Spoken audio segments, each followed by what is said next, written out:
À Tokyo, il existe énormément de temples, tous magnifiques les uns que les autres. Le problème, c'est le tourisme. Il y a beaucoup de personnes. Et si je vous disais qu'il en existait des tout aussi beaux et avec beaucoup moins de gens, des temples méconnus? Hey YouTube! Aujourd'hui je vous emmène vous balader dans des temples méconnus à Tokyo. Ces temples seront à la fois légendaires, mystiques et très tranquilles. Et pour le premier temple, on se rend à Setagaya. Se situant à 30 minutes du centre de Tokyo, le Gotokuji Temple, datant de l'époque Edo. Son entrée est gratuite et son allée mystique.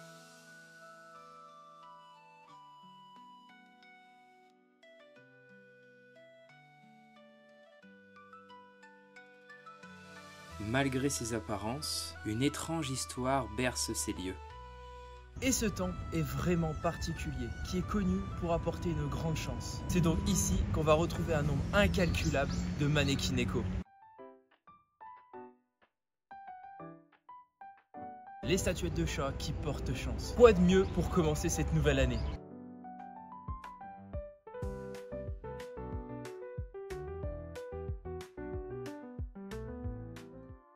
L'histoire de ce temple est très simple. Un seigneur qui passait par là a été accueilli par un moine bouddhiste et sauvé d'une mort certaine par son chat. Ce seigneur, pensant que c'était grâce à la magie du chat, a voulu donner de l'argent au moine pour qu'il bâtisse un temple autour de ce chat et de la chance qu'il lui a apporté. Depuis, tout le monde vient dans ce temple pour espérer la bonne fortune et la prier. D'ailleurs, petit aparté, si c'est pas déjà fait, je t'invite à t'abonner à la chaîne. Suite à ça, j'ai décidé de me rendre dans un temple un peu plus terre à terre, mais avec toute une histoire chargée en émotions et en puissance, au Sengakuji Temple. Dans le quartier de Takanawa à Minato City, juste à côté d'une école bouddhiste.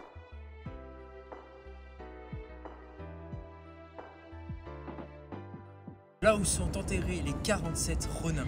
L'histoire prend place au début du XIIe siècle. 47 samouraïs qui ont décidé de venger la mort de leur maître, et un samouraï sans maître, c'est un Ronin. Une histoire tragique qui finit par le suicide des samouraïs. C'est à la fois une légende, mais aussi une réalité. Alors ce temple, c'est toute une expérience, une immersion totale. Pour 300 yens, tu vas pouvoir te rendre sur les tombes des 47 Ronin, et pour leur rendre hommage, y déposer des encens.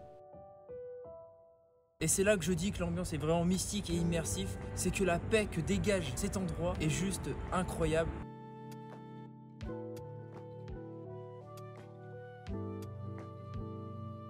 Et vu qu'il y a peu, voire pas de touristes, on peut profiter du moment pleinement.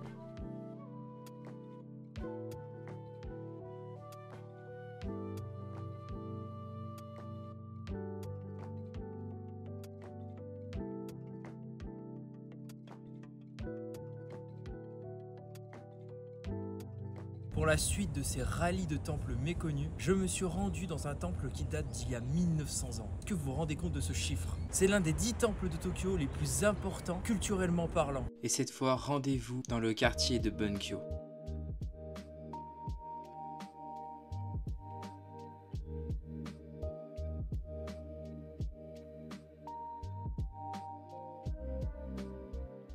Et c'est dans ce merveilleux temple, le Nezu Shrine, qu'on se retrouve. Ce temple est surtout connu pour sa floraison pendant le printemps, mais en tout cas, même sans être au printemps, ce lieu est magnifique. Et l'ambiance me rappelle un peu le mont Inari. Avec ses nombreux torii.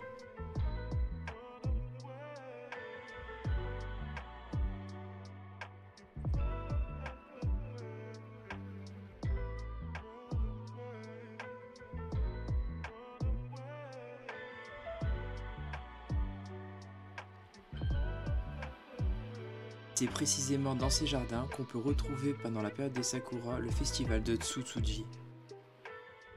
Et par chance, le prochain temple se trouve à 20 minutes à pied de ce temple-ci, dissimulé entre le cimetière de Yanaka et le temple de Kaneji. Le Jomyoin Temple. Et on se retrouve dans ce petit temple qui accueille pas moins de 84 000 statues d'idoles.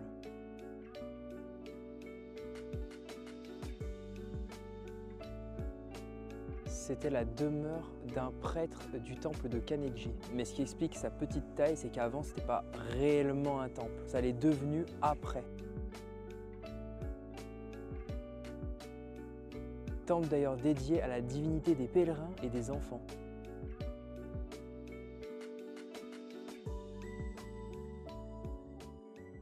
Et finalement, je me suis re-rendu dans le quartier de Bunkyo. On se retrouve au Gokokuji Temple. Encore un temple assez vieux qui est fait entièrement de bois. D'une tranquillité sans nom.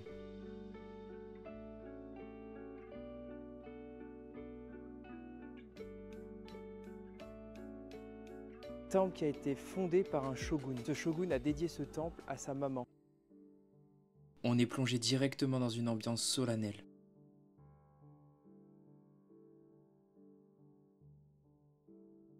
On va pouvoir y retrouver énormément de statues de divinités,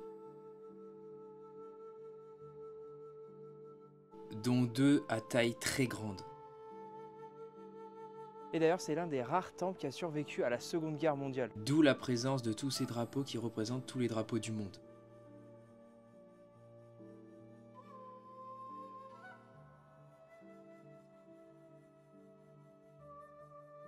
On peut remarquer que les jardins sont magnifiques ici et qu'il y a beaucoup de tombes et de mémorials. Donc si vous êtes quelqu'un de très respectueux, soyez-le davantage ici même.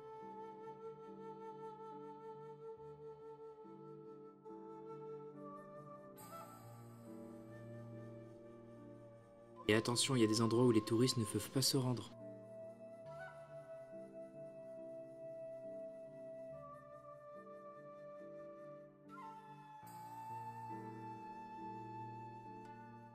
Ce lieu a une ambiance vraiment particulière. Je comprends pas pourquoi il n'y a pas plus de monde, c'est vraiment très joli ici. Et à ne pas louper, en bas de ces escaliers, il y a un petit jardin secret. Accueilli par un grand torii de pierre, se trouve encore une fois un autre cimetière.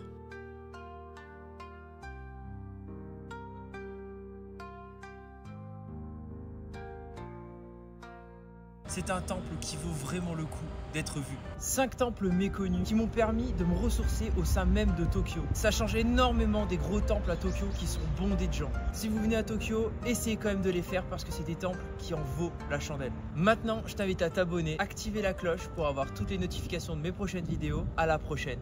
Peace!